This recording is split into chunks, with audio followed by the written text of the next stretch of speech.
Let us conclude our discussion of the optimization problem by showing an implementation with MATLAB. Recall, this is the objective function z, and we are trying to minimize z. Using the decision variables x1, x2, x3, and x4, the amounts of waste treatment done in each of the wastewater treatment plants. Now, x1, x2, x3, and x4 must also obey some constraints as well as lower bounds and upper bounds.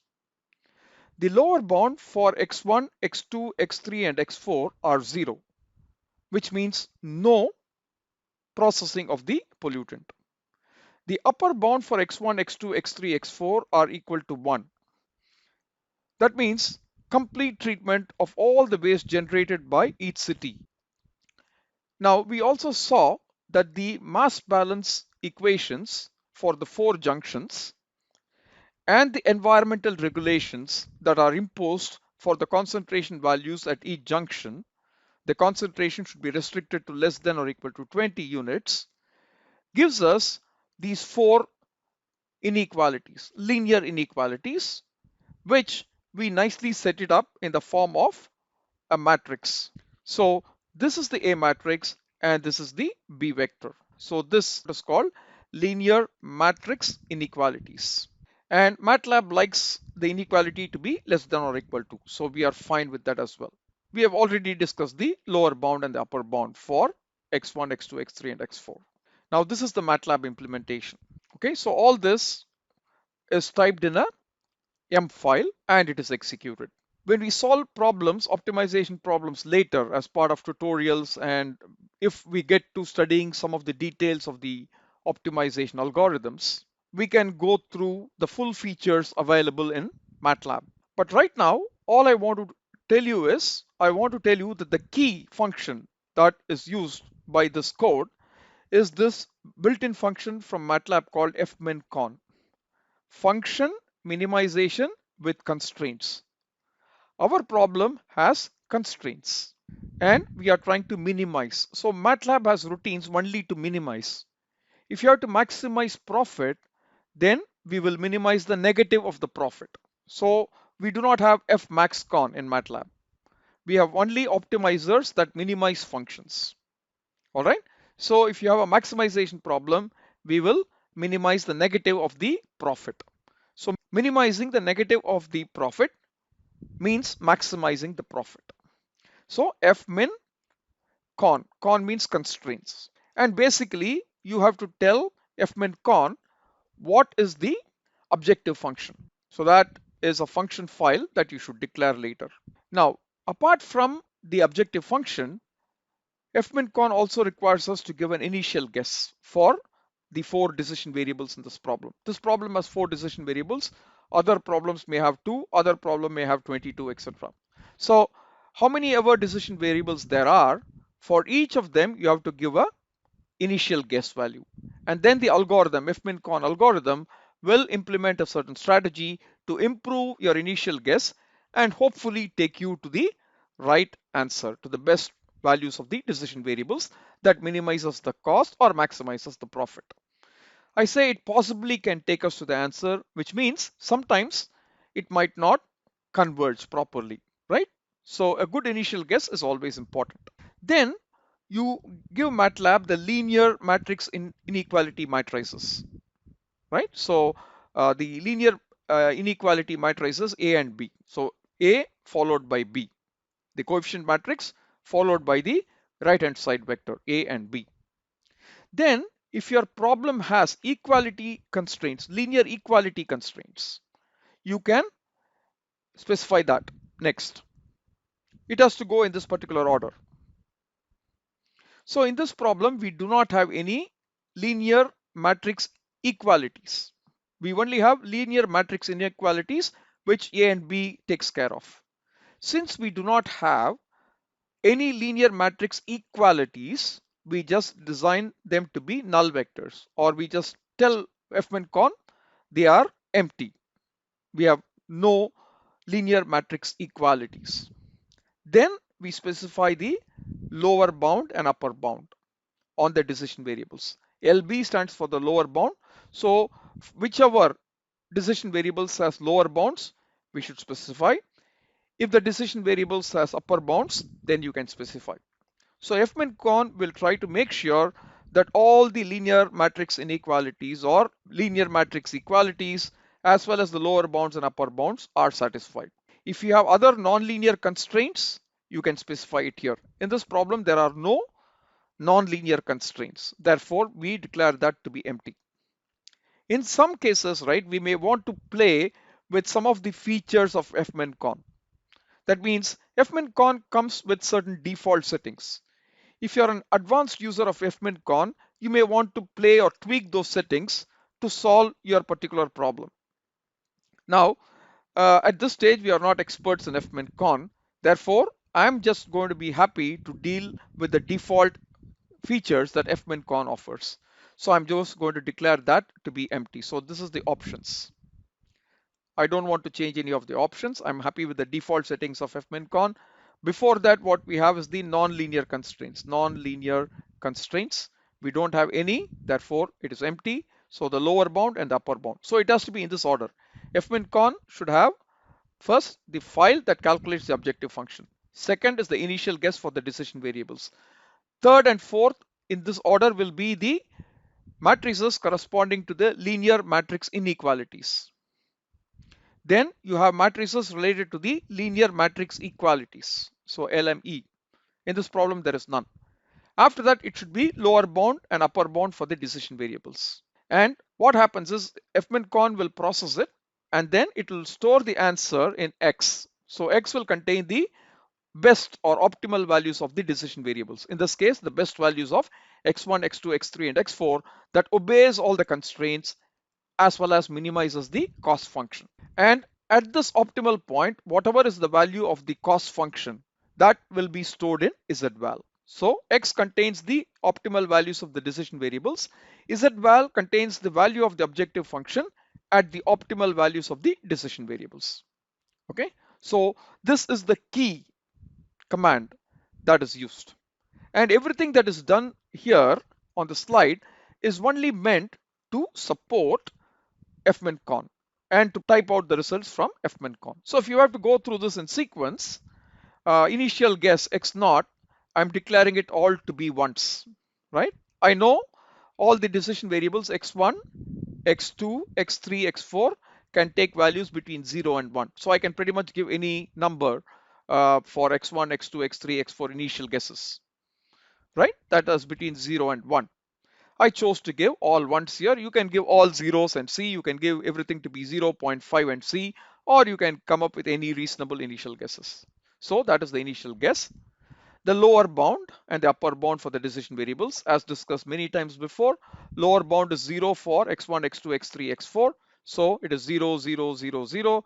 The upper bound for x1, x2, x3, x4 are 1, 1, 1, and 1 for all the four of them. Therefore, UB is that.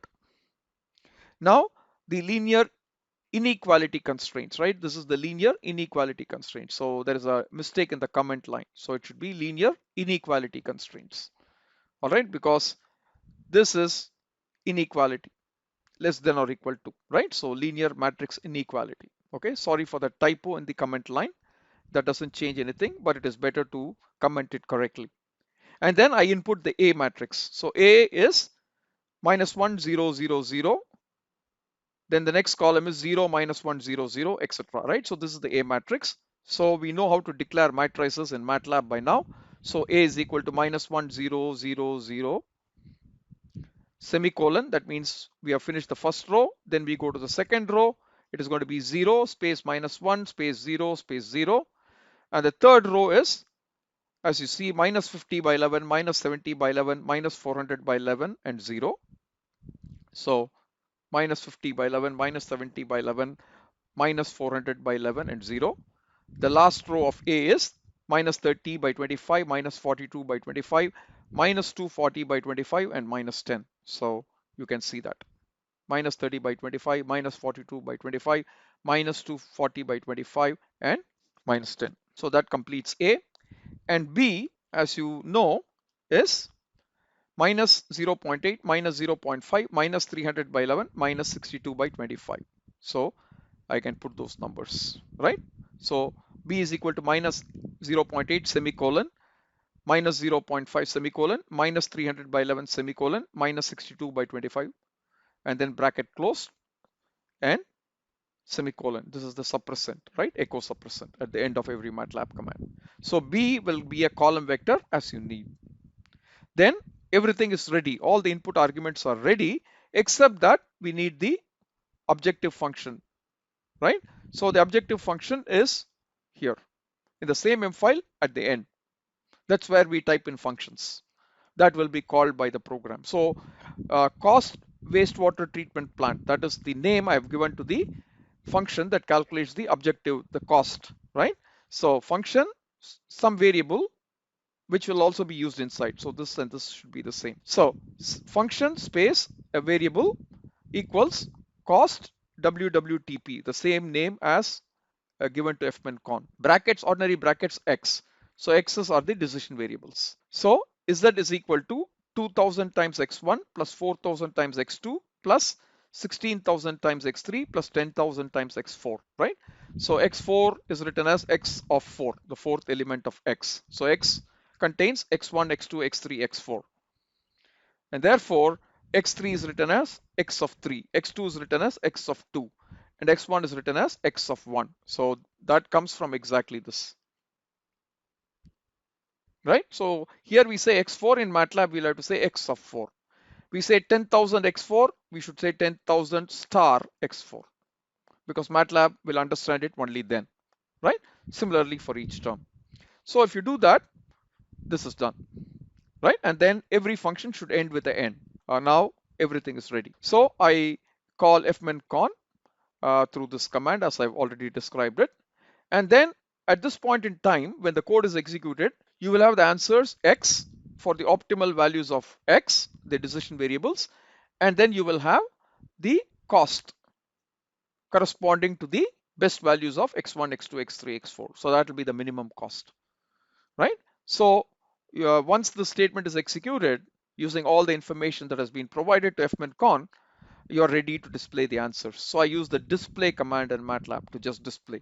There is nothing to plot here, so I'm just going to display, and I'm going to say the optimal treatment levels are, and I'm going to say numbers to string, right? So basically, I'm just going to display a line which says the optimal treatment levels are space, then the four values of x, not as numbers but as strings. I just want to a visual representation of the four values of x1, x2, x3, x4.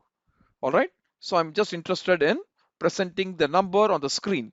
Therefore, when I use display command, I'm just going to say within single quotes whatever text I want, space numbers to strings, num to str of x. So x is a number, right? But when you put it through num to str, the numbers will be converted to string representations.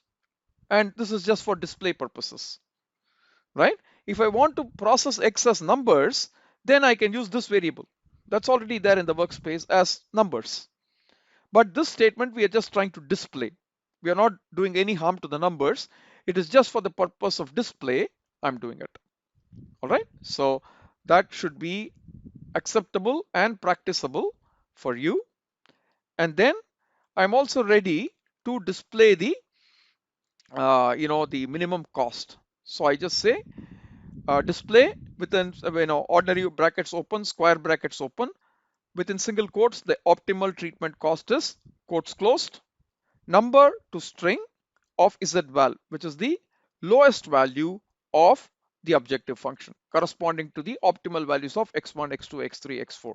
So that cost that's calculated, that will be the lowest cost, that will be converted to a string and displayed. And then I want to say it's so many dollars. So after num to str of zval, I open single quotes and then type dollars, close the single quotes. When you see the answer, you will see what it produces, right? So basically the idea is display brackets open within square brackets some text, that whatever you want to display. Then space. So if I put B and this, it means space, blank. space, then numstr, some number that you want to display, and then space within single quotes dollars, for example. Single quotes close, square bracket closed, ordinary brackets closed. That is the way in which it is displayed. So once this entire thing is typed onto a MATLAB M file, I save it under a certain name, and then I go to the command window, or from the editor, I execute that file. So here I've named the file, this M file, as WWT POPT, wastewater treatment plant optimizer. That is what I wanted to just name it as. So I come to the command window and type the name of the M file and press enter. So what it says is the local minimum found that satisfies the constraints. So it says, yes, we have done, or we have solved the problem, right? And the answer that I have found out satisfies the constraints. So that is what it is announcing to us. But it is also very careful. It says local minimum found. That means there is no guarantee that when you use fmin_con, you will find out the global minima or global maxima. Fmin_con is what is called a local optimizer, and it will find optimum value that is closer to the initial guess. Several industrial problems can have multiple optima. So which optima your optimizer finds out depends on what is your initial guess. Fmin_con only tries to find out the local minima, as do most solvers. Global optimization is a very upcoming research field. It is still not matured, but it has made significantly good progress. So if you have a global optimizer, that's available only for a few problems. So if you have a global optimizer, it will take you to the best optima, irrespective of your initial guess. But we have not reached that stage yet fully. But there are several algorithms that can find the local optima for us. Fmin_con is one of them. So for example, right, to just illustrate the idea, so let's say this is f of x, some function. It could be the cost. And let's say this is a decision variable. Let's work with one decision variable. And let's say the true cost function is this, right? This is how the f of x behaves. So if you ask the question, what is the global optima? The global optima occurs at this value of x, right? This is x global optima. That's the lowest point in the entire terrain. So irrespective of your initial guess, if your algorithm finds this x global, then you are supposed to have a global optimizer with you. That's great. That's where the cost is the least. But in this problem, right, there are at least two local optimas. In addition to the global optima, these are two other local optimas, x local 1 and x local 2. This optima is a local optima as well as a global optima. So if your initial guess happens to be this value of x or this value of x, your local optimizer is likely to find this local optima for you. Imagine having a marble here or here. Where will it roll down to? It will roll down to this point. So if your initial guess is either this value or this value of x, your optimizer will go here and say that is the best point. All right. If your initial guess was either this x value or this x value, your local optimizer may take you to this value of x, right? And say this is the best value because it would have found this value. So a marble here or a marble here, if you let it go, it will very likely come and converge to this point. If your initial guess was this value or this value, the local optimizer will take you to this point. So where your local optimizer takes you to depends on what your initial guess is. So in real problems, you have this issue with multiple optima, and therefore the race is to find a global optimizer that can take you to the best answer. But otherwise, what we do is we just have access to a local optimizer like fmin_con. So what we do is certain problems like linear problems like what we are doing now, there is only one optima. So you are not going to face this dilemma. Linear problems we don't get into much of trouble. But nonlinear problems, high dimensional problems, etc., can have multiple optima. So if you have a local optimizer, the best way is to start with different initial guesses and see which optimas you reach, which minimas you reach. So start with several 100,000 initial guesses. If it is an important problem, you start with 100,000 initial guesses. For each initial guess, find out where the optimizer takes you. What is the cost at the optimal point? And once the 100,000 runs are done, take the least value of the cost and the corresponding decision variables to be the optimal values. So with something like quantum computing and so on, this might become a reality at some point in time to do several optimization runs to find the global optima with a local optimizer. So in any case, I hope you now have some understanding of what a local optima is and what a global optima is. For problems that we do, we need not bother about multiple optima. But I had to tell you that fmin_con only finds out the local optima for us. So once the run is over, right, it says this. So that's good news for us. And then it says optimization completed because the objective function is non-decreasing in feasible direction. So it has reached the bottom of the valley, and wherever it looks around there, every other point is taller than the point where you are at. That means you have really reached the minima, at least the local minima. So it says that within the optimality tolerance, right? So this is one other thing. When you're solving problems numerically, we cannot get exactly zero. We can get 10 to the power of minus 13 or 10 to the power of minus 15 or 10 to the power of minus 12. That is considered as zero. So there is always an optimality tolerance or a convergence tolerance, right? So it will solve it to within that tolerance. Using options feature in fmin_con, you can change the tolerance if you want, but it is not required for our problems. So in any case, it says that the optimal treatment levels are x1 is this, x2 is this, x3 is this, and x4 is this, as we have seen earlier, right, as the answer to this problem. And it says the total treatment cost is $12,600. So if you take these values for x1, x2, x3, x4 and put it in this equation, you're going to get $12,600. No other combination of x1, x2, x3, and x4 will give you any value less than $12,600 while satisfying the constraints and the lower bound, upper bound, etc. You must understand that we have found a good answer to the problem. So this is how optimization problems are set up and solved using MATLAB.